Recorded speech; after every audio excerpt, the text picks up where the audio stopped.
Ladies and gentlemen, good day and welcome to Birlasoft's Q2 FY’25 post-results conference call.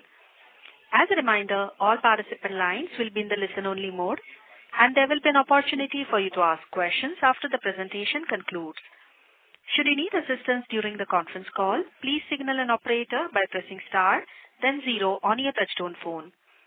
Please note that this conference is being recorded. I now hand the conference over to Mr. Abhinandan Singh, Head Investor Relations, Birlasoft Ltd. Thank you, and over to you, sir. Thank you and welcome, folks. By now you have received or seen our results. Those are also available on our website www.birlasoft.com. Joining me on this call today are our CEO and MD, Mr. Angan Guha, and our CEO, Ms. Kamini Shah. As usual, we will begin the call today with opening remarks from both Angan and Kamini.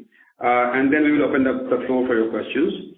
But before I hand over the floor to Angan, a quick reminder that anything that we say on this call on the company's outlook for the future could be a forward-looking statement, and therefore that must be heard or read in conjunction with the disclaimer that appears in our second quarter FY’25 investor update, which you would have received, and that is also available on our website as well as filed with the stock exchanges. With that, let me hand over the floor now to Mr. Angan Guha, our CEO and MD. Over to you, Angan. Thank you, Abhi.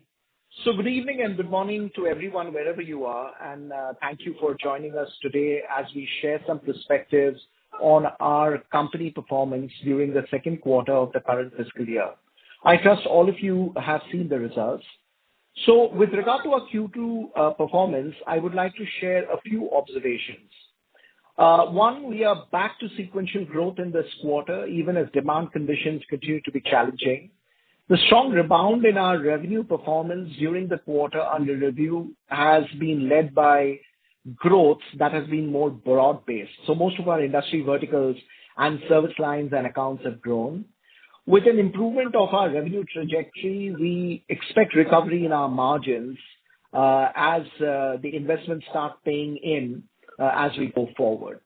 Through all of this, I am pleased to note that we continue to generate very, very strong cash flows. So with that, now let me delve into the Q2 performance. On a year-on-year basis, our revenues for the quarter grew 4.5% in rupee terms, 3.2% in dollar terms. On quarter-on-quarter basis, our Q2 revenues have grown 3.1% in rupee terms and 2.6% in dollar terms, which really represents a strong rebound in our revenue growth from a Q2 standpoint. Our reported growth has been driven by stronger growth in all of our core services business because of the quantum of the pass-through has been much, much lower in Q2 than it was in Q1. The rebound in our revenue performance has been driven by initiation and contribution of several of the delayed projects. As you may recall, we had spoken about it in Q1. Some of the projects had not started. They have started in Q2. And as a result, you're seeing improved growth from a revenue standpoint. The incremental business is also coming from consolidation deals, which demonstrates our ability to gain wallet share in an operating environment that remains very difficult. Such deals, however, are often needed to be made with upfront investments and a flexibility in terms of pricing, which affects margins in the short to medium term. But as the engagements normalize, I'm sure you will see an uptick in the margins. There has been strong growth in our manufacturing and ENU verticals, along with continued traction in the BFSI business. As you would recall, BFSI has grown strongly for the last 7 quarters, and we continue to see strong performance in BFSI as well. Our life sciences businesses has been a struggle. I believe it will continue to be soft for a couple of more quarters before we turn the corner there. Our margin performance has not been very good, and that is a concern for us, and that is something that we will work on as we go forward in terms of how to improve the margins. We have a lot of levers that we will be speaking about as we go forward in order to improve the margins. The consolidation deals that I've mentioned has witnessed pricing pressure, and it's a natural phenomenon in these businesses where you start off the business with a lot of investments, but as you mature the engagements, it helps us with enhanced margin as we go forward. Looking forward, I feel the demand environment has not really changed, and what we have seen over the past few quarters actually continue. Our client budgets have not gone down, but it is on a hold and wait pattern. So we will have to see how our clients' spending goes forward with the election looming in the US, which is our biggest market. It is a wait and watch for our clients. Overall, while we do see some green shoots, there might not be too much clarity till the end of the year as things unfold in terms of whether our customers will be continued to focus on cost takeouts or start investing in the transformation projects. While the growth is now back, we expect to continue the growth momentum in the coming quarter. The coming quarter, as you know, is a soft quarter thanks to furloughs, but we hope the growth momentum will continue. It will take a couple of quarters for us to get the margin back on track. The coming quarter, because we will be giving a salary hike, there will be a little bit of a dent in terms of how we deliver margins or we look at margins for 3Q. But we are very confident that starting 4Q, you will see the margin improving. And over the next subsequent quarters, every quarter, you will see a margin improvement going forward. Our proactive deal pipeline remains very healthy. The customer decision making is taking a little bit of time, which is why it is reflective on our TCV performance. But I strongly feel that our Q3 and Q4, we will have a better TCV performance than what we have seen in the first half year. Our deal flow, our funnel, it continues to be very strong. One good silver lining in this entire thing is the fact that almost 50% of our deals that are coming in are either in existing new or in net new, which is a positive. And that helps me, deliver better growth performance as we go forward. So with that, I will hand it over to Kamini, our Chief Financial Officer, to share her perspectives of the quarter that is under review. Over to you, Kamini. Thank you, Angan. Good evening, everyone. Thank you for joining us. Let me take you through the financial highlights for the second quarter of the current financial year. On the quarter two performance, as Angan explained, our performance has been fairly broad-based, with the majority of our verticals and service lines registering sequential growth. You may recall that in the preceding quarter, we had witnessed some deferment of new project ramp-ups in our ERP service line, which had also impacted some of our verticals, manufacturing in particular. Several of those delayed projects have started to ramp up during the quarter under review, and that is reflected in our financial performance. Consequently, we have recorded a healthy revenue growth during Q2 FY'25 on both a year-on-year basis as well as a quarter-on-quarter basis. Our consolidated revenues grew 2.6% in dollar terms to $163.3 million.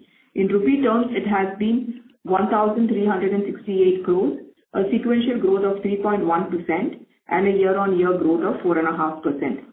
Happy to say that the revenues of our top 5, top 10 and top 20 accounts have grown quarter-on-quarter by 3.9%, 2.4% and 2.3% respectively. As a result, our top 5, 10 and 20 accounts now contribute 36.7%, 52.5% and 64.9% respectively to our total revenues. Amongst our verticals, both manufacturing and E&U were up by 4.7% each quarter-on-quarter, while BFSI grew by about 1.4% quarter-on-quarter. The life sciences vertical remains weak during the quarter under review, and we do expect this to return back to growth in a couple of quarters, as Angan had alluded to.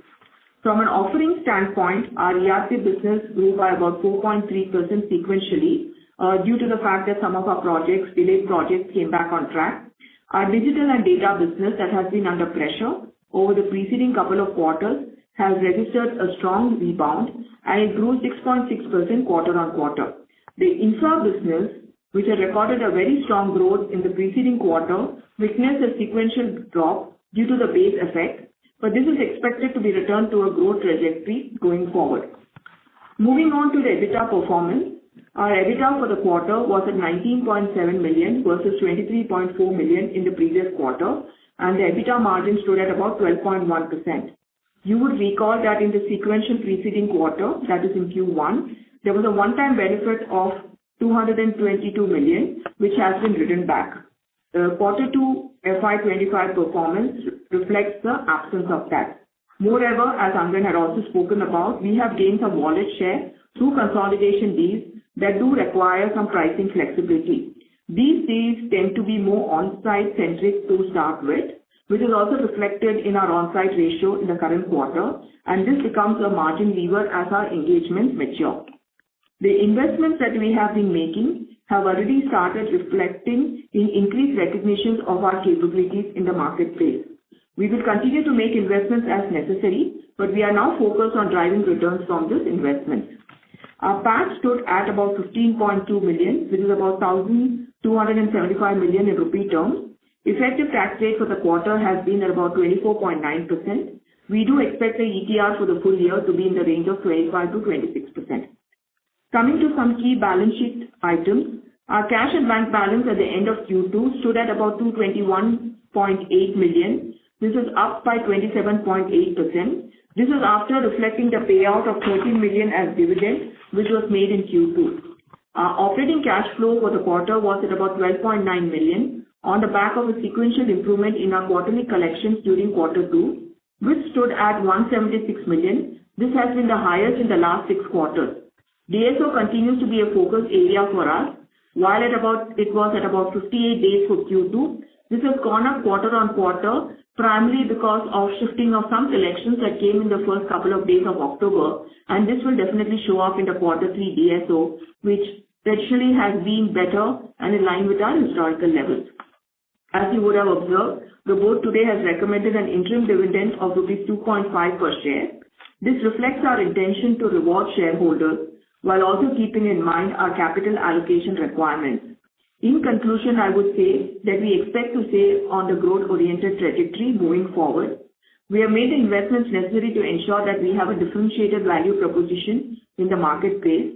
We will continue to focus on generating strong cash flows with an eye on key performance metrics in order to drive margin recovery, and this will be aided by an upturn in the demand conditions as and when this happens. Thank you very much. Back to you, Abhi. Thank you, Kamini.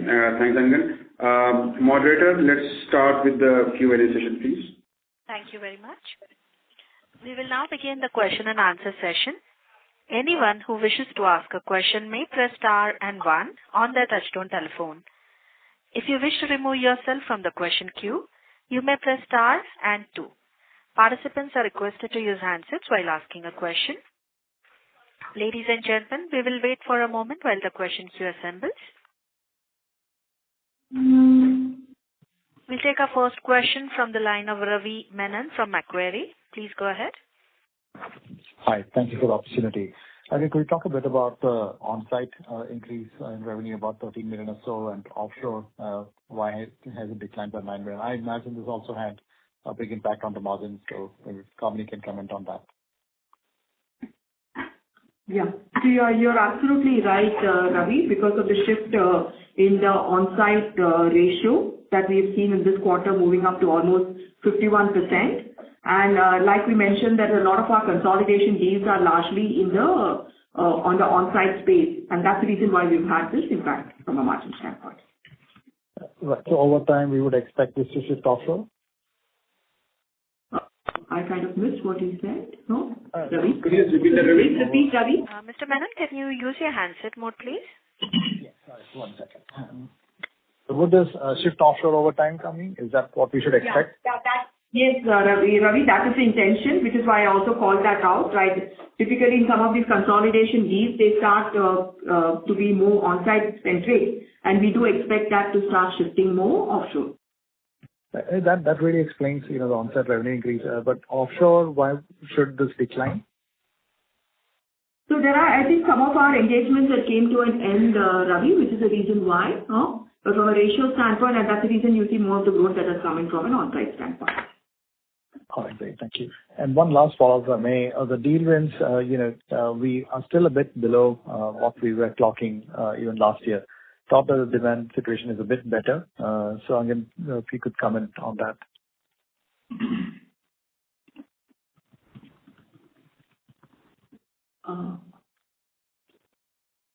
I'm good. Angan, would you want to comment? Are you there? Yeah, I'm there. Yeah. Sorry. I was on mute. Okay. So, Ravi, first of all, thank you for that question. If you look at our half-year performance on deal flow, we've delivered about $300 million worth of signings. That is obviously lower than what we delivered last year. But that is not such a big concern for us at this point in time because we've not lost any deals. Some of our decision-making of our customers have got pushed out to 3Q and 4Q. So you will see a uptick in deal flow in third quarter as well as fourth quarter. But the good news in this entire thing is our pipeline is still improving, and almost 50% of our deal wins are in the net new or the existing new space. So there are some green shoots there. But clearly our focus, if there are two focus, Ravi, that I would call out in the next 6 months will be improving deal flow and of course, needless to say, improving margins. Thanks so much, and best of luck. Thank you. Thank you. We'll take our next question from the line of Sudheer Guntupalli from Kotak AMC. Please go ahead. Hi, Angan. Hi, Kamini. Thanks for the opportunity.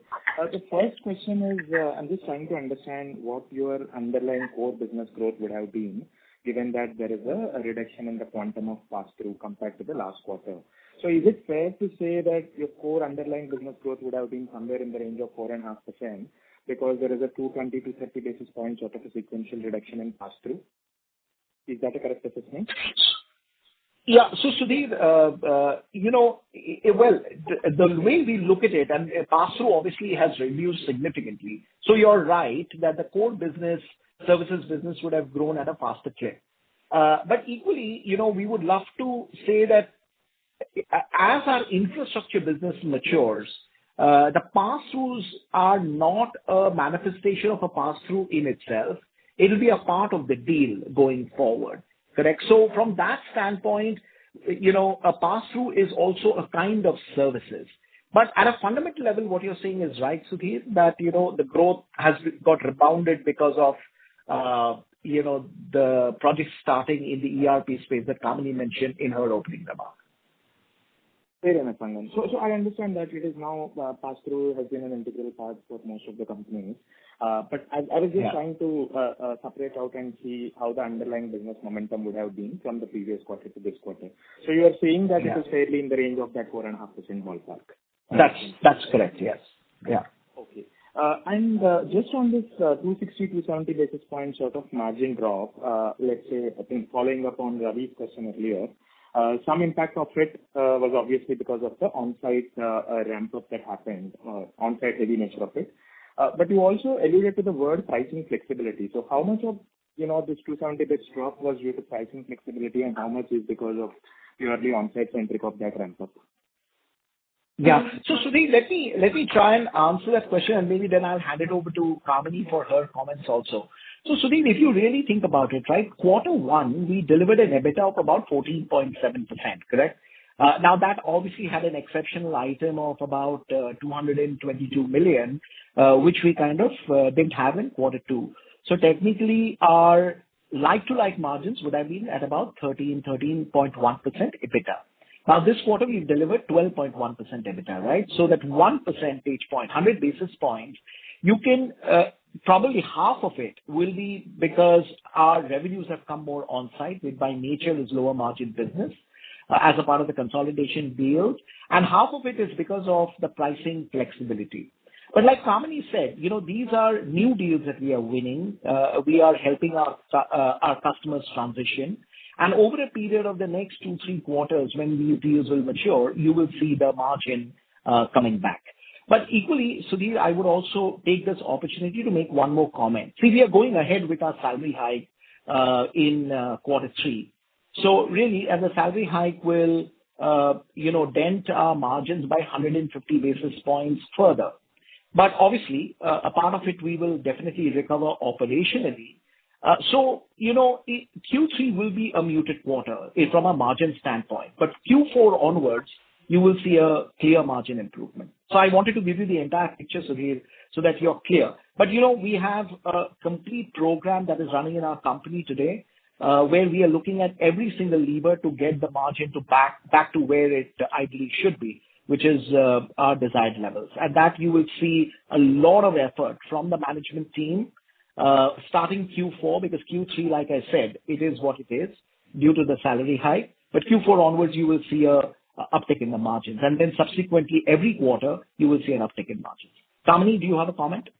No, Angan, I think you've covered it, Sudhir. I think to a large extent, I think the focus will be on how all the levers that we have defined to be able to get the margins back on track. And it's really a combination of, the impact is a combination of being more on-site centric. As we look at more offshoring, I think we will be able to recover that back. So that helps. So Angan, again, just to clarify, so you're saying if you remove the one-off benefit that you had in the denominator in June quarter, operationally your margins have contracted just 100 basis points this quarter, despite the very sharp rise in on-site centric nature of the ramp up and some amount of pricing flexibility. So just operational contraction margin is just 100 basis points. Yeah, I mean, arithmetically that is true, Sudhir. But obviously, I mean, we are not happy. I mean, it's just stating the obvious, because, you know, we would love as I had always said in the last year, that we wanted our margins to be between the 15.5 to 16.5 range. So we are far away from there. The point I'm making is, yes, if you were to compare quarter on quarter, we have 100 basis points of degradation of margin. But clearly, we are nowhere close to the 15 to 16% range. So our endeavor is to start improving starting Q4 onwards, and then over the next 4, 5, 6 quarters, get to our desired levels. Fair enough, sir. And just one last question, if I may. So while TCV trends obviously on a year-on-year basis were down, and I know that you don't report on an ACV basis, but internally when you look at the ACV trends for the H1 on a year-on-year basis, so are you very worried? Are you concerned about the growth implication that it may have, or that is broadly in the same ballpark that you might be expecting? So two things, Sudhir. Our win ratios are anywhere ranging between the 30 to 32% range at this point in time. Clearly, there is an opportunity to improve the win ratio. Ideally, we want our win ratios to be 35 to 38%. So there is an opportunity there. But you know, it is also a manifestation of how the clients are deciding. Now, I can only tell you two things. One, we've not lost a deal to competition, a significant deal. I mean, we would have lost some small little deals here and there, but we've not lost a significant deal. And our pipeline is probably only improving at this point in time. So I'm not so worried per se, because to add to it, you know, like I said, almost 50% of our order book is now either EN or NN, which also adds to the fact that it gives me a little bit of confidence that the growth momentum will continue in the future quarters. But Sudhir, at the end of the day, we aspire to grow order book year on year also, which we have not done well, which is why I said, apart from the revenue growth that we have to absolutely focus on, the two key focus areas for us as a management team is to deliver a strong order book in Q3 and Q4 and start the margin improvement journey, which may not happen in Q3 for obvious reasons, but starting Q4, keep improving quarter on quarter so that over the next 4, 5 quarters, we can get to our desired level. Very nice, sir. And you are actually, despite the impact of furloughs, you seem to be confident about the current growth momentum continuing into Q3. Is that because of the fact that the ERP seasonally has a good December quarter every time? Is that the correct assessment? That gives you confidence, or is there something else in the pipeline which might be giving you that confidence as well? Yeah. So Sudhir, two reasons. One is we are also affected by furloughs, right? So I don't want you to take away saying that the growth momentum will be significant. I'm only saying the growth momentum is back in Q2, which we missed in Q1. Q1, if you remember, we degrew revenues quarter on quarter. So Q2, we are back on quarter growth. We will strive to deliver quarter on quarter growth even in Q3. Quantum, I can't say. It may be a muted quarter overall, but we will still be on the growth trajectory. Our focus, however, will be to start, keep investing in our business, which we have always done, and start improving margins starting Q4. But yeah, I mean, we are relatively comfortable to say that our growth momentum will continue from here on. Very nice, sir. Thank you so much. All the very best. Thank you. Thank you. Next question is from the line of Hasmukh Visharia from Tata Mutual Fund. Please go ahead. Mr. Visharia? Hi. Thanks for the opportunity. Am I audible? Yes, please go ahead. Yeah. Hi. I have two questions. One is, you have fairly spoken about the deal wins and existing EN or NN component of it, and probably H2 would be better than H1 in deal wins perspective. But can you throw some light in terms of renewal rates for you guys? Yeah. Hasmukh, again, a very important question. So look, our renewal cycle essentially comes in more in the third quarter and the fourth quarter of the financial year. So our renewals will be much more than it is in the first and second quarter. So obviously our net new and existing new business will be a lower percentage of our overall order book, because there'll be a lot of renewals that happens typically as a business cycle between October and March, which we will play through. Now, we are discussing with our clients in terms of the renewal work as we speak. So I can't really comment whether renewal work will have pricing pressure or not. It is hard for me to say. We are working on it at this point in time, and we will see how we can continue to negotiate with our clients and work with our clients to make sure that we keep renewing our business at healthy margins. So it is a little bit of a wait and watch, but we will not lose any renewal business, if that is what you are referring to, Hasmukh. We will renew everything. Yeah. At what price points we renew, we will only know as we go through our Q3 and Q4. And if I may just add on to what you said, Angan, Hasmukh, I think most of our renewals are typically in the second half of the year. And, we have no indications as of now that there is any concern from a renewal standpoint. Got it. My second question is on the, let's say your comment about you have not lost any significant deal win to competition. So just wanted to understand whether this has any element of, let's say, pricing discounts or probably on-site heavy sort of ramp-ups and relatively lower margins in the near term. Does that is linked to this point, or is it anything else as well? No, Hasmukh, you're exactly right. Correct. So, because we are winning some of the deals which are more consolidation orientated, in the medium term, you will see pricing pressures because, we are in the medium term, the revenue is coming from on-site, and over time, as the engagement matures, the revenues will start moving offshore, which will automatically give us higher margins. So from that perspective, Hasmukh, our on-site revenues are up, which is why you see the margin pressure. In terms of new deal wins, when I said that we have not lost a deal with anybody, any significant deal, it is also a manifestation of our real estate, right? The deals that we are fighting in our existing clients and deals that we are fighting in our new clients. In that space, in our real estate, we have not lost anything. Some of the deals have got pushed out to future quarters, which we are still tracking on. And we don't see that to be a big concern because at some point in time, we will close those deals. Got it. And my last question is on the ERP front, right? So we have seen companies talking about the traction coming in the ERP front, be it SAP, Oracle, or any other ERP system, right? But if I look at your deal wins, your growth, that traction doesn't look in your numbers. So any clarification there? Yeah. So, Hasmukh, one is our ERP business has grown in this quarter. Now, I'm not saying whether we are happy with that growth or not, because just like you alluded, Hasmukh, there is an enormous opportunity on the ERP space going forward based on everything that we have heard from both SAP and Oracle.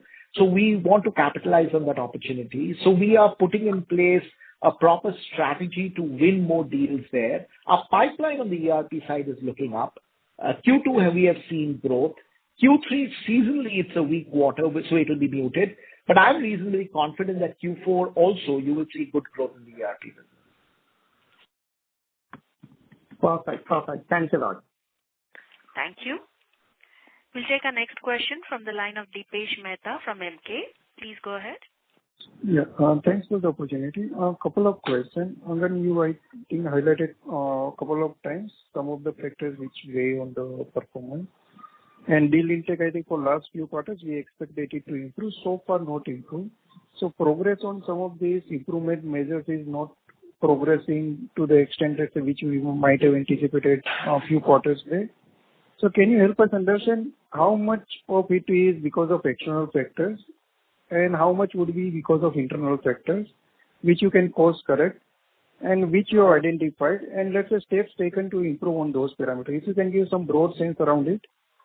Second related question is also on margin side, because our aspirational range is much higher than where we are currently operating.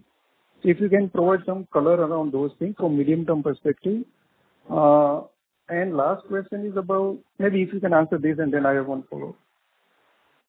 Sure, Dipesh. Sure. So, Dipesh, I will give you my point of view and then I will ask Kamini also to add in, right? So, look, Dipesh, the reality is in the first quarter, the quarter one and quarter two, we have not delivered on our margin goals. That is the reality, right? But look, we have a clear plan that has got outlined. Now, I can't discuss the plan in too much detail, but suffice to say there are 3 or 4 areas that we will definitely look at, which are more internal, right? So one is clearly the on-site and offshore ratio.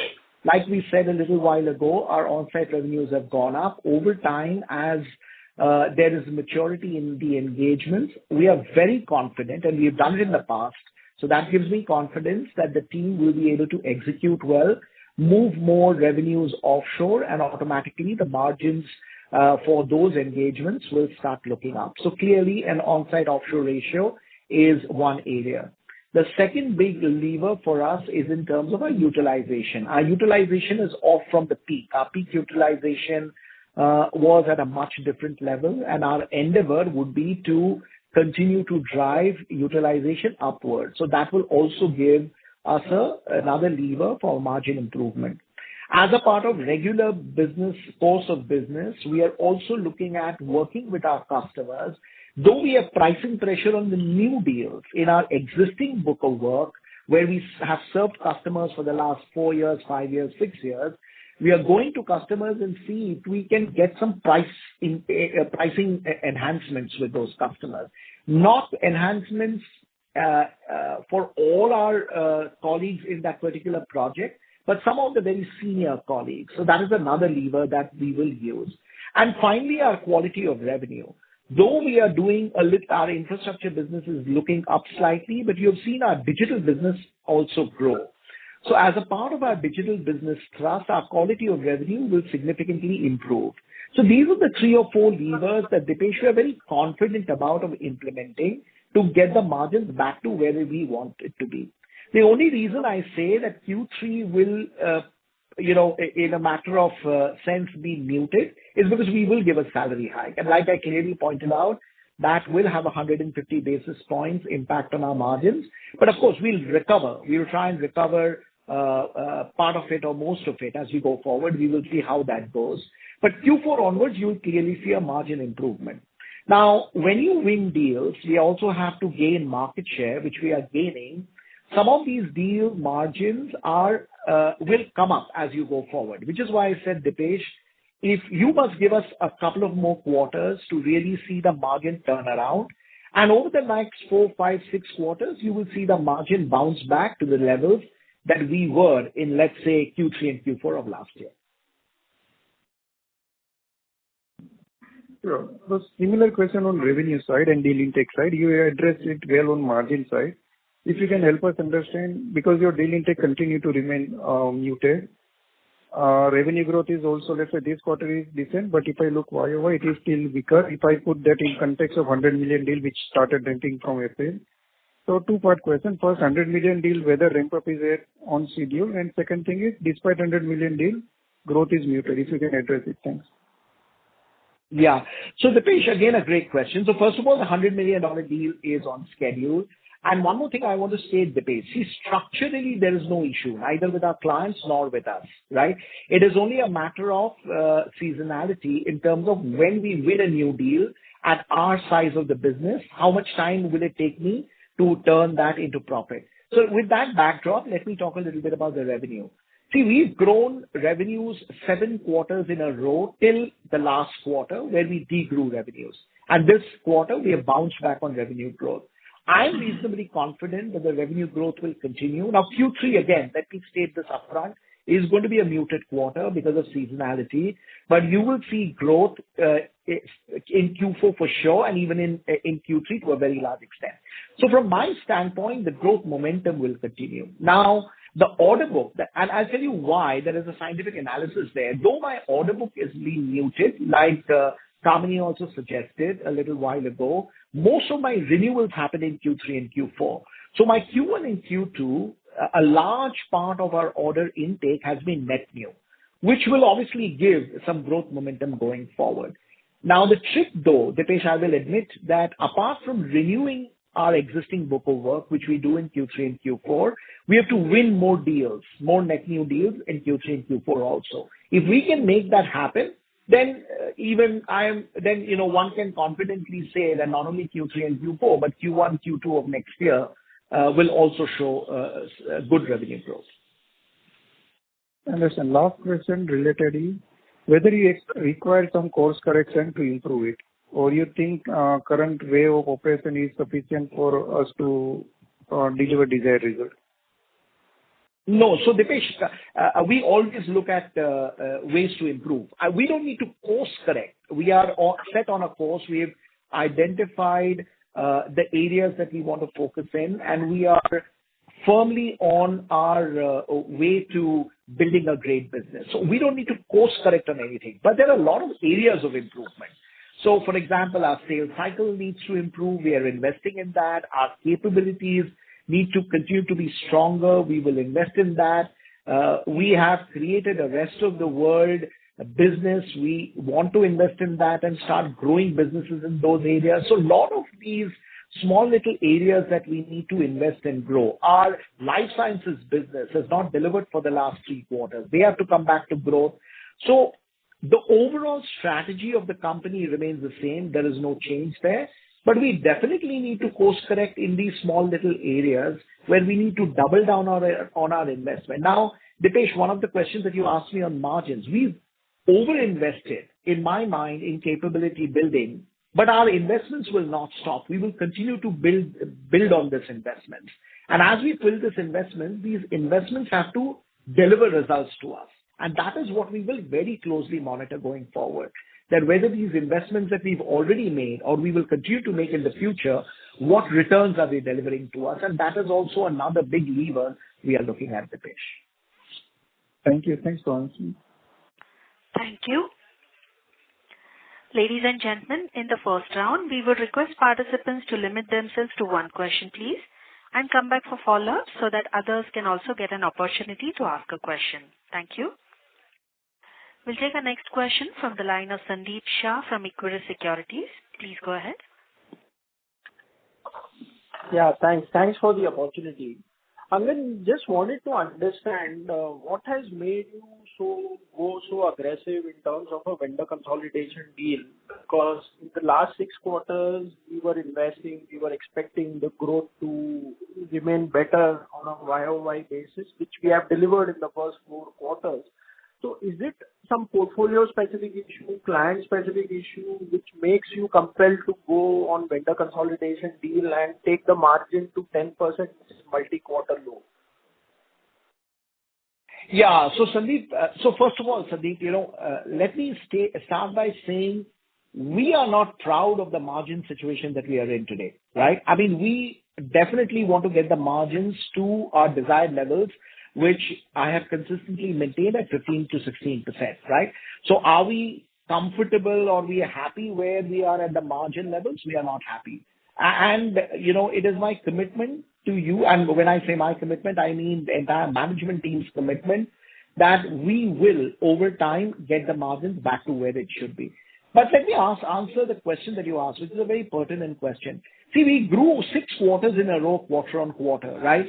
Now, the consolidation deals are important, Sandeep, because we also need revenue certainty, right? As the world becomes much more, how do I say it? It's very difficult to predict, unpredictable.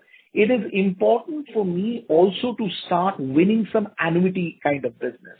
And as you focus on annuity business, Sandeep, you know that in any case, that in the first couple of quarters, it is about investment, it is about knowledge transfer till those investments mature, and then you can start making money.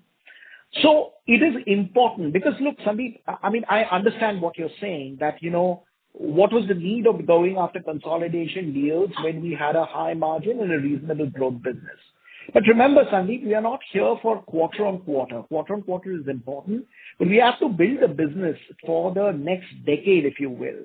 And unless I pivot the company to build more annuity kind of work, we will never ever get there.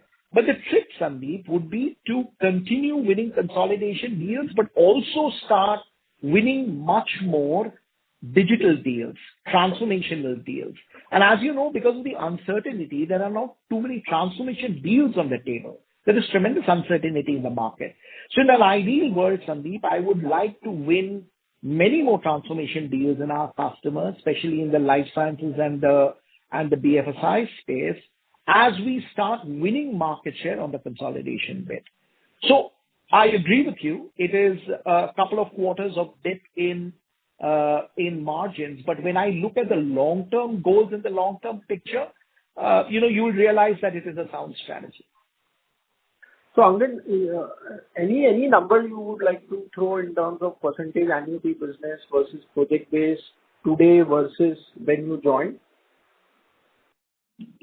No, so we don't want to give a view like that at this point in time, Sandeep, only because some of these deals we have just won. We are just about to, work on building on those deals. But give us a couple of quarters, then we will clearly call out in terms of what will be our annuity business be, which will be a part of our quality of revenue, right? How am I moving the quality of revenue from more staff augage to more annuity work? So at some point in time, we will come back on that. Not that we don't have the figures today, but it is more of a foundational level today. So in a couple of quarters, we will be back with those statistics as well. So in this journey from taking a vendor consolidation deal to improve the annuity, don't you believe a margin aspiration which you still have at 15 to 16% would be difficult? Because these vendor consolidation deals are more competitive, and in that scenario, this aspiration of 15 to 16% could be difficult. So, Sandeep, I wouldn't say that, and I'll tell you why I wouldn't say that. Look, it may take time, Sandeep, okay? It may take longer than expected.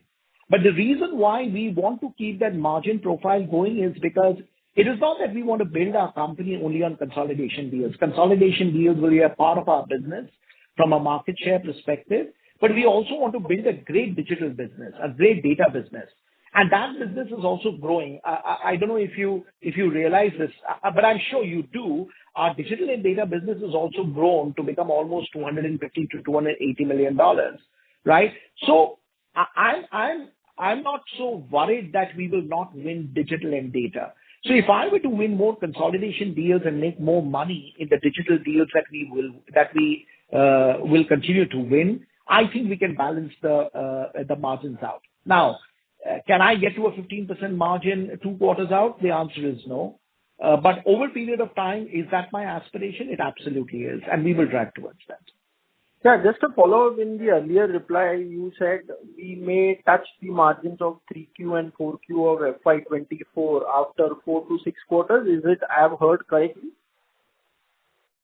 That is our aspiration. Now we'll have to see in today's market, Sandeep, it is very hard to predict what is going to happen 5 quarters out. But I can only say 2 things, Sandeep. One, after Q3, which will be our absolute bottom because of the salary hikes, Q4 onwards, we will start improving margins.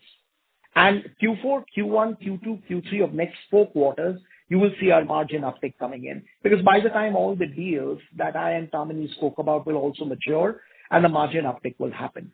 Now, when will I get to our Q4 levels, which was at whatever 15.8 or 16.3? That is hard for me to say. It's too volatile for me to comment on that, Sandeep, at this stage. Okay. And the last question, despite core services growth being higher, why utilization has just gone up by 30 basis points? Because this kind of growth is more through services and less through pass-through. Yeah. So, Kamini, would you take that question? Yeah. So, Sandeep, I think that's largely because of the fact that, some of our revenue growth has come through, as we mentioned earlier, consolidation deals, and a lot of it has been done also through subcontracting agencies that we worked with, which will not get reflected in our utilization to that effect. So that's the reason why you would probably see the utilization only at a marginal increase on that. So, Kamini, in that scenario, if these deals move from on-site to offshore, even subcontracting costs will come down? Yeah, that's the expectation as we start replacing these people with our own employees. Yeah, we would expect this cost to come down, Sandeep. Any color? What is the subcon cost? Sorry, go ahead, Kamini. Just any color in terms of what was the subcon cost in 1Q and 2Q FY'25? No, so Sandeep, we don't give specifics regarding that, right? But it's definitely a lever on which we work on. Oh. Angan, you say? Yeah, go ahead, Angan.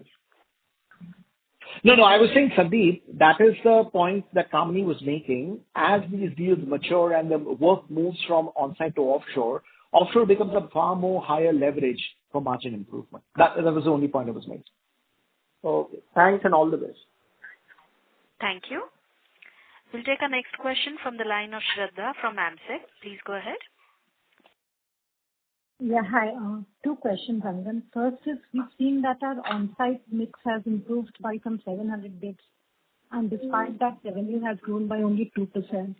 So just wanted to check the underlying volume growth, because much of the revenue growth seems to be led by shift in business towards on-site. Yeah. So Shraddha, it is not that we have shifted work from India to the US. It is a manifestation of the deal wins that we have had. The newer deal ramp-ups have been more on-site, correct?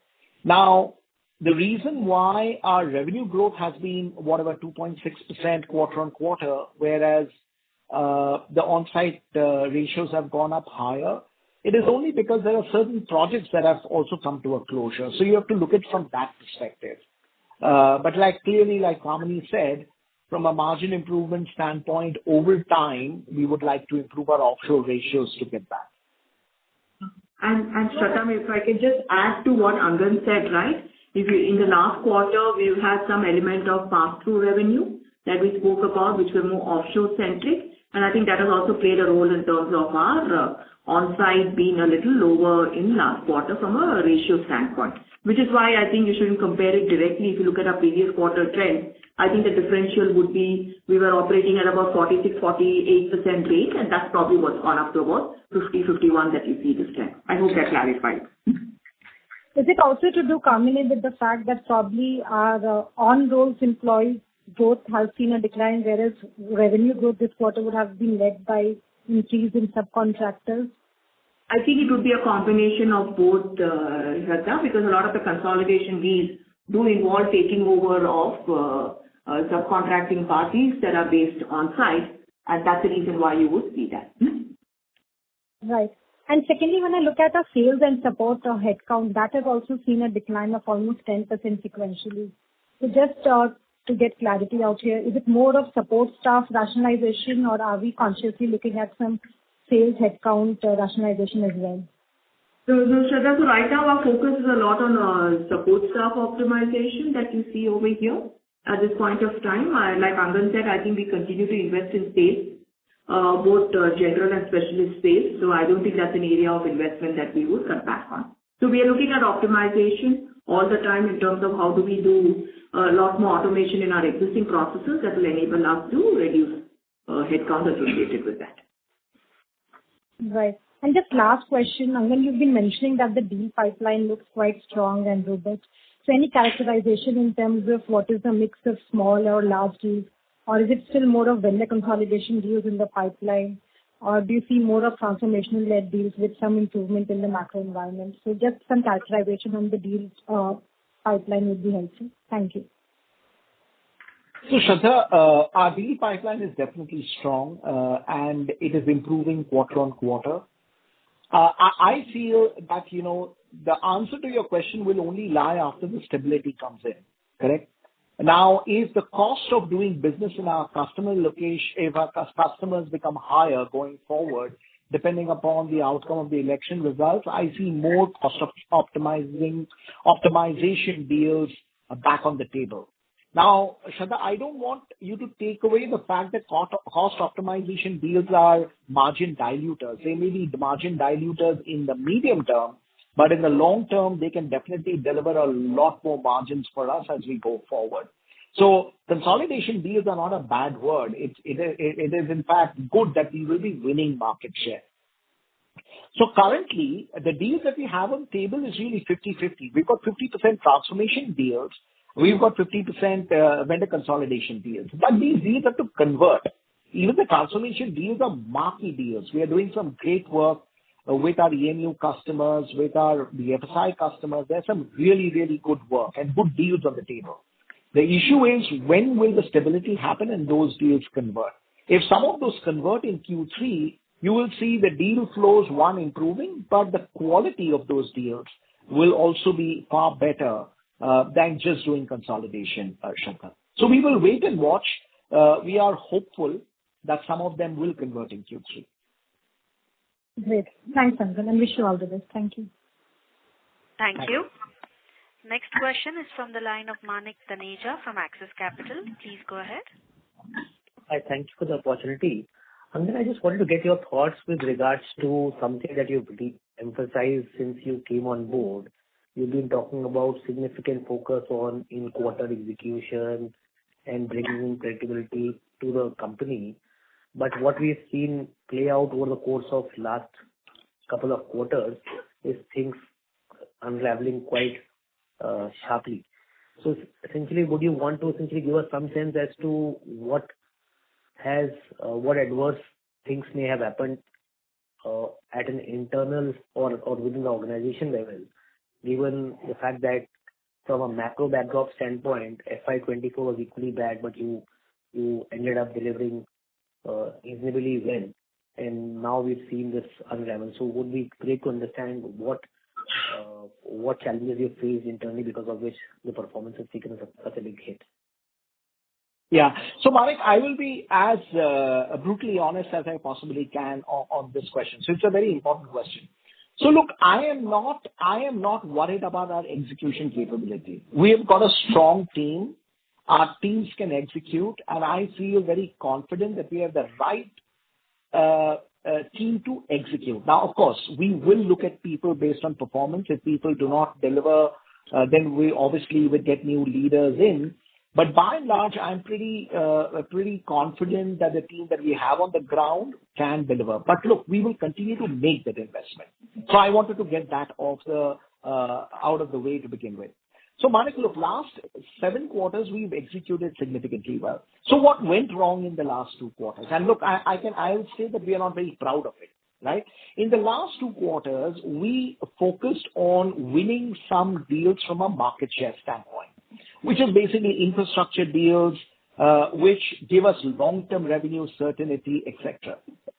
Now, like I was probably answering Dipesh, I could have taken a call that we will not do those deals at all. We will stay out of it.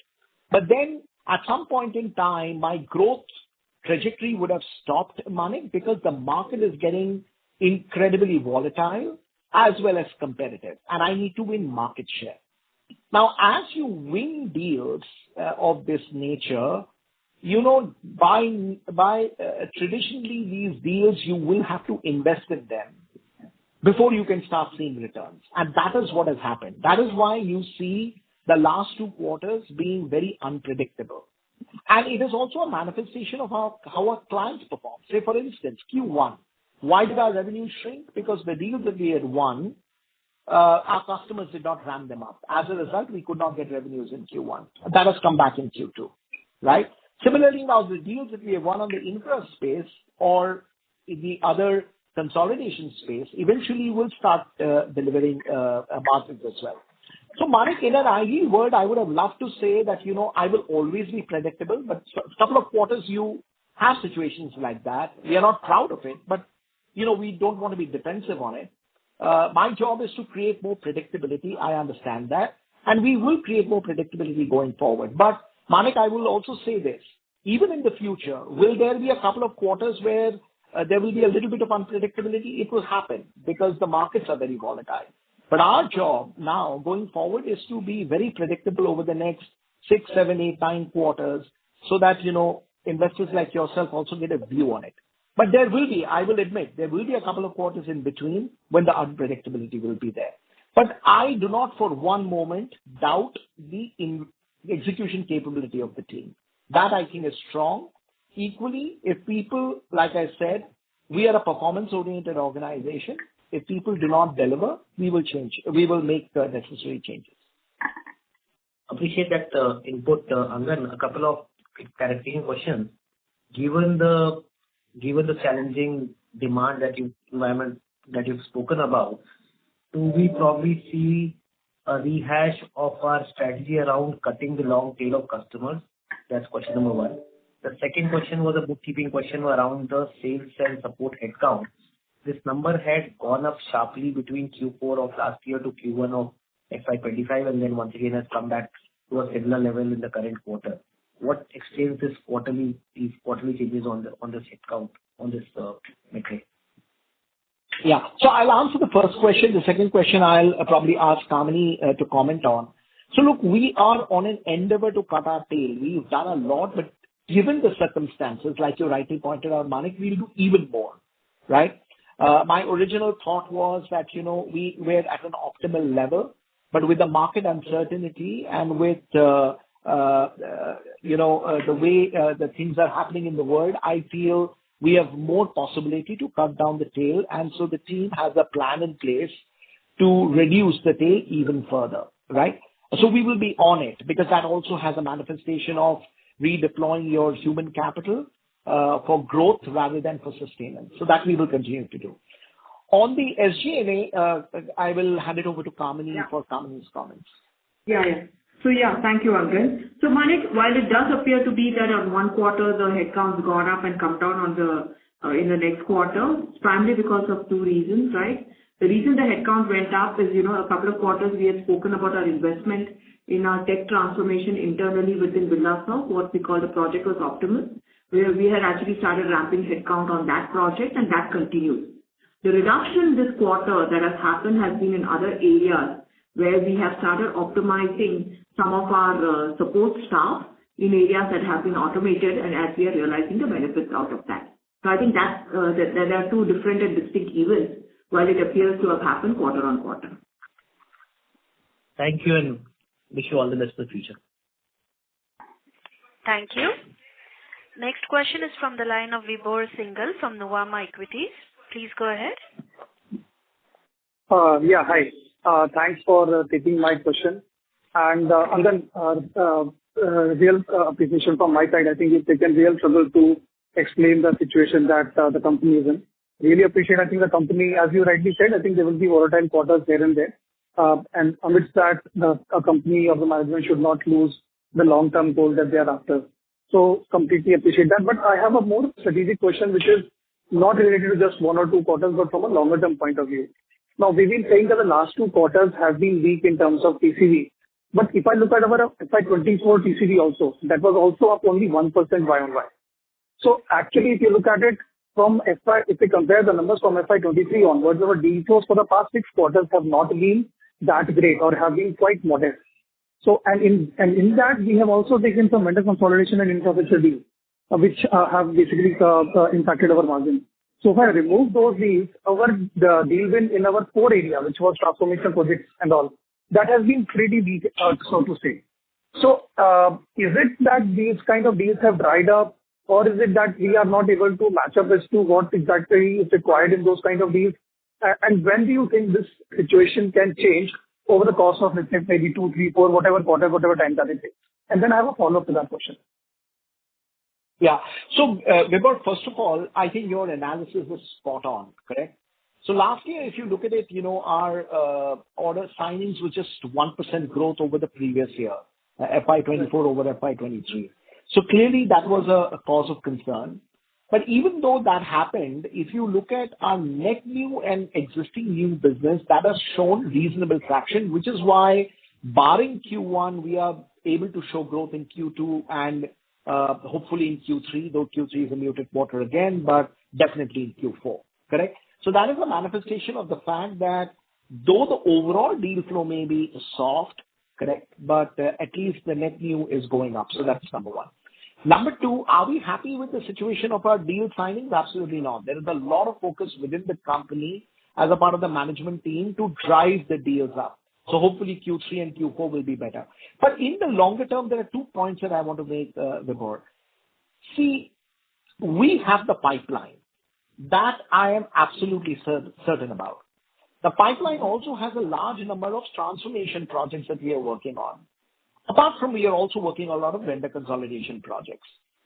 There are two issues in the market, though. The real estate, that is our current real estate. I can't talk about the market in general, but in our current real estate, right, our deal signings are getting delayed. Now, not that our customers that we serve are in financial trouble or anything. I mean, they are very strong financially, but it's a wait and watch model in our customer real estate in terms of how the election results will pan out. And hopefully after that, the things will start looking up and start looking better.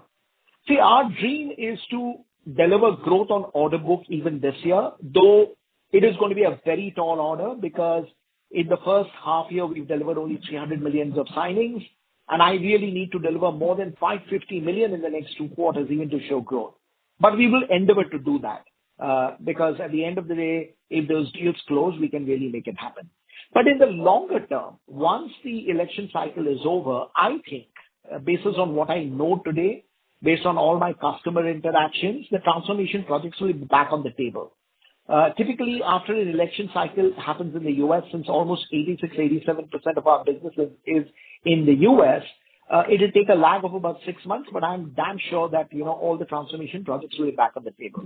But equally, Vibhor, we have put a lot of investments in Europe and in Asia, and under Manju's leadership, who's our leader for the rest of the world, we are now starting to at least get pipeline in the table, which are more transformational in nature, rather than vendor consolidation in nature. So it will take me about 6-7 quarters to get the deal flow right, but we are in the right trajectory and we are in the right direction. Got it. That was really helpful. Just a follow-up to that, Angan. I mean, at this point of time, from a near-term point of view, it appears that we have got into a kind of a vicious loop. We are chasing, we got maybe 1 or 2 infrastructure consolidation deals, because of which our margins have fallen from 14% to 10% this quarter, and maybe next quarter, because of which I will probably come to maybe some single-digit number. On one hand, just 1 or 2 deals have taken our margins to this, and now we are actually looking to expand margins next year because most of these projects will move from on-site to offshore. But at the same time, we are chasing more deals in the consolidation and the infrastructure space, in which the year 1 itself will be a margin dilutive. So that will be kind of a recurring phenomenon for us. If we don't go for those deals, our TCV growth will be muted, so our revenue growth won't come. But if we go for those deals, they will be margin dilutive, and our margins won't come. So I think it's become a kind of a judgment call, or let's say a call that we have to make a dilemma between whether we go for revenue growth or margins, because it appears from the current scenario in the near term, it is difficult to achieve both. No, but Vibhor, and again, I will not debate what you're saying. I think you're saying the right thing. But Vibhor, look at from our perspective as a management team, right? Mm-hmm. Our job is to focus on all the 3 parameters, revenue, margins, as well as order book, all 3 parameters, right? Now, the trick would be to kind of deliver margins through our existing program, drive a lot of efficiency, cut costs in our existing programs, and still continue to deliver to our clients, cutting the tail. And I think we have enough and more opportunities to improve margins there. But clearly, I'm going to go after market share. I'm going to win deals at slightly lower margins in the market. But if I'm being able to balance that out, and Vibhor, and again, I can't tell you everything that we are running within the company in terms of initiatives, but I'm reasonably confident that I can win market share through the vendor consolidation deals, I can win more digital and data deals as well as the markets turn. Equally, there is a lot of opportunities of cutting the tail, optimizing my cost. Project Optimus that Kamini spoke about will contribute over the next 3-4 quarters to cost takeout. All of this initiative will come together. So look, I mean, I know what you're saying in the medium term. It may look like that, but we don't see it like that because end of the day, it's not a question of 1 quarter or 2 quarters or 3 quarters. I want to clearly win market share, deliver a lot of growth, and still maintain the margin band. Now, you're right. I mean, in the medium term, it may look like that, but we in the management team are pretty focused on the long-term goal. Got it. And appreciate that detailed explanation, and I hope the management continues to focus on the long-term growth. I think that is what will probably deliver value to the shareholders also. Thank you so much for taking my questions, and wish you all the best. Thank you. Thank you. We'll take a next question from the line of Anmol Garg from DAM Capital. Please go ahead. Hi, thank you for the opportunity. I'm sorry, sir. Can you use your handset mode, please? You're not clearly audible. Yeah, am I audible now? Yes, please go ahead. Yeah, so a couple of things. Firstly, wanted to understand what is the size of the vendor consolidation deals that we are talking about, because these deals generally tends to be longer in sizes. And if you can also talk about what kind of vendors from which we are consolidating these deals from, and what is the typical nature of such deals. So Anmol, I can't tell you which vendors we are consolidating from because that is really confidential information, but these deal sizes range from anywhere between $10 to $30 million. But there is a small change, Anmol. In today's world, the long tenure deals are pretty much over. I don't think there is any customer who's going to come to the table and sign a 5-year deal, right? So we are also seeing consolidation deals or from a 1-year to a 3-year perspective, right? But look, I can't talk about who we are consolidating from, etc., because that will be pretty confidential information, Anmol. Right. And like you said, that these deals are typically not that longer in duration. So would you say that the revenue conversion in such deals would be much faster? Not necessarily. See, again, it's very difficult for me to answer that question, Anmol, because it depends upon client to client, right? In certain client situations, yes, what you're saying is right. In certain client situations, they may have signed up for a year, but they with a confirmed extension going forward. And you also must understand, Anmol, why customers are signing deals for a lesser tenure than a longer tenure today. It is only because of the uncertainty, right? The same reasons why large mega deals are not yet on the table, the deals are becoming smaller, is the same reason why the tenure is also becoming smaller. So we'll have to see how that plays out, Anmol. Hard for me to answer that question specifically. Right. And just one last thing is that we are talking about a lot of winning more vendor consolidation deals going forward. And like you said, that these deals are typically $10 to $30 million in size or maybe even bigger. So from that perspective, can we expect that overall the TCV for the company can get relatively better from here on and can even get bigger, upwards of to $50 million or so? Yeah. So, Anmol, look, first of all, I don't again want any of you to feel that we will only run the company on vendor consolidation deal. That's not what I said. I said vendor consolidation deal will be a part of my overall deal flow, maybe 30, 40 to 50%, but I will also win 50% transformation deals. It's only taking a little bit of time because of the seasonality and the uncertainty there in the market, but we are also winning our fair share of transformation deals. Otherwise, my discussion with Vibhor and Manik, I will never be able to get the margins up to my desired levels if I don't win transformation deals. So for one moment, please don't take away the fact that we are only focused on vendor consolidation deals. We'll definitely do vendor consolidation deals, but we will do transformation deals as well. So that's number 2. Number 3, I can't really specific. Yeah, sorry, please go ahead. I was just about to say to Anmol, Anmol, it makes sense for us to do only consolidation deals where it is strategic and where we are able to actually integrate sideways in terms of the opportunities, and that gives more play to the areas that Angan spoke about in the digital space, right? So I think it will essentially be a strategic call. It's not that we're going to be looking at vendor consolidation for every opportunity. I just wanted to call that out, right? Given the fact that you shouldn't take away anything else from what we are trying to do. Sorry, Angan, please go ahead. Yeah.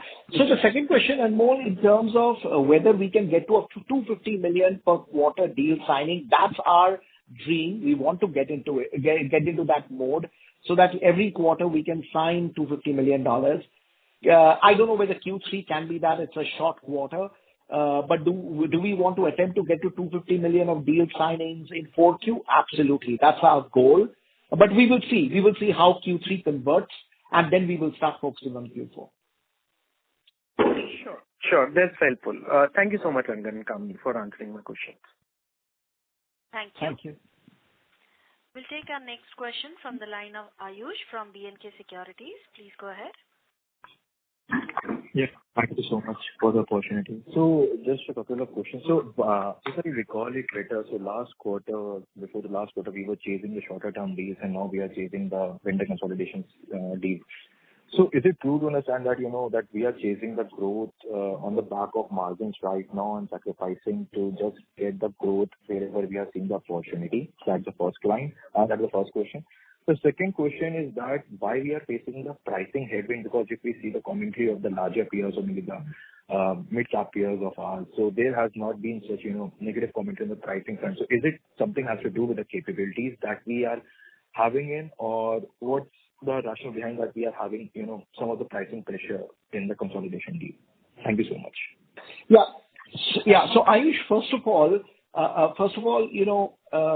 sorry, repeat your first question again, Ayush. I got confused with your second question. Repeat the first question. Yeah. So first question was that if we recall it better, so last quarter we were, kind of chasing the shorter term deals. We were seeing kind of an uptick.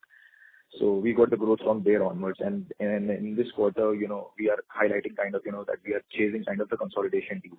So is it some kind of a change in strategy? Is there that, that we are ready to sacrifice the margin to obtain the growth or the opportunities that are available in the market? No. So Ayush, I don't think or agree with that at all. Even our shorter term deals, which we did last year, and you must also realize when we talked about shorter term deals, it was pertaining to our clients. When our clients had shorter term projects, we came in to help our clients execute those projects. Those projects necessarily did not mean they were low margin projects. They were domain related projects. They were technology related projects. We made good money. And we helped our clients. Our clients wanted us to come in and execute a particular program in a fixed period of time, which we did. We made our money. So it was not margin dilutive. The vendor consolidation deals are also not margin dilutive. It is only the timing issue that when you do a vendor consolidation deal, you take over people, etc. For the medium term, you will see pricing pressures and margin pressures. But over time, when you start moving work offshore, like Kamini spoke about, you drive a lot of efficiencies within the program, productivity gains you get, you will be able to get the margins back on track. So we absolutely do not want to chase growth and sacrifice margins. That's not our strategy at all. We will be a growth-oriented business, and we strongly feel that if we can drive our investments and get return on our investments well, if we can do that part well, and we are on the journey of doing that, revenue growth will automatically deliver more margins because then the operating leverage kicks in. So we are very focused on revenue growth, which is profitable growth, Ayush. So I do not want you to think about us as a company that will do growth at whatever cost by sacrificing margin. Far from it. We want to build a healthy growth business with a reasonable margin profile. And Angan, if I can add to what you said, right? Ayush, like I mentioned earlier also, see, our consolidation, these are not going to be a large part of the growth or the TCV that we will be going behind, right? It will make sense for us to only look at those part of the deals which give us integration opportunities to grab a larger wallet share. So, it will be very strategic in nature. I want to re-emphasize that so that it becomes very important for us to understand as to why we are doing some of these and not because we just want to grab some revenue at this point of time. I think that is the kind of view that we are taking as far as consolidation deals are concerned. So clearly, on top of consolidation deals that we get, in the interim, like Angan said, we are looking at getting more and more digital and data transformation work that will help us grow our existing portfolio and also move into adjacent areas. Great. And the second question is that, that if we see the TCV across the board as kind of, is in the comfortable range for each and every other company. So just trying to understand, what are the problems that we are facing that still, that TCV still remains, the subdued or maybe below the comfortable range what we actually aspire for. So just trying to gauge what is going wrong or, what has led to, the soft TCV numbers in this quarter. Yeah. So Ayush, nothing is going wrong. Fundamentally, I think our customers are fine. Our customers are healthy. So there is no issue there. It is only a delay of decision making. Like for instance, there were certain deals that the papers got signed only after the quarter was over. So we couldn't count it in the previous quarter. The deals were already won and the deals are done and the papers came in only now. So like I said, am I satisfied with our deals wins? Absolutely not. We have a lot more to do.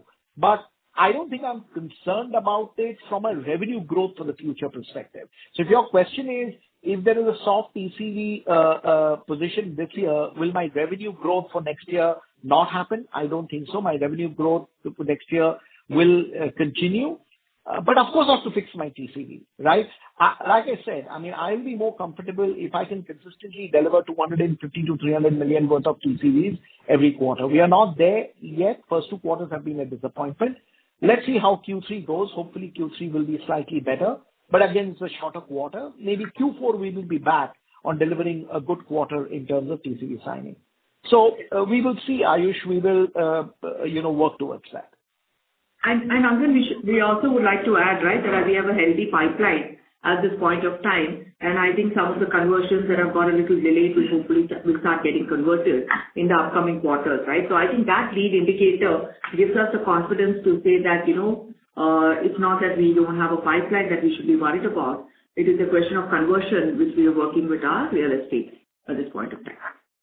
So just to follow up on that question only. So if we see the commentary of, the SAP or the hyperscaler or whatever, the companies that we are entrenched with, so those have been, calling it out very strong demand kind of a thing. But our numbers aren't showing in terms of deal wins. So is it something has to do with the capabilities that we, that or the investments are, still be going on to catch that demand that what the, the SAP and other companies are kind of saying?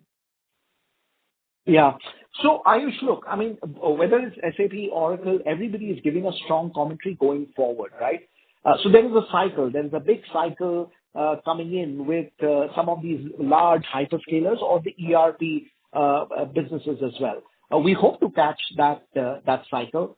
We have a lot of deals that are currently on in both sides of the aisle, a lot of JD work, SAP work, a lot of digital deals are on the table. We are fighting to win it. We'll win our fair share. Look, I don't know what more to say. We are well invested in those businesses. We are going after customers. The pipeline is there. Now it is a question of converting. But to your question, Ayush, that you asked a little while ago, is there a problem with our clients? I don't think there's a problem with our clients. It is only the fact that the timing of these deal closures is an issue, which is what we are working on. So healthcare vertical, when we say that, that we are not facing the client issues, so is it fair to understand that on the healthcare side also we are not facing the specific client kind of issue? Hey Ayush, Abhinandan here. We have run over substantially. Okay. But anyway, why don't you just make this a last follow-up and then we can wrap up? Yeah. Abhi, let me answer this question. So Ayush, look, healthcare, I admit that for the last 2 to 3 quarters, we haven't muted growth, right? But you give it a couple of quarters, you will see the healthcare bounce back very, very strongly. Now, why has this happened? It is not a sector issue or a client-specific issue. It is only because the real estate that we have, the projects that we sign, like I said, the projects are maybe a 1-year project or a 2-year project. The project has got completed. We've delivered the program. The new project is taking probably another quarter to come, and that's all there is.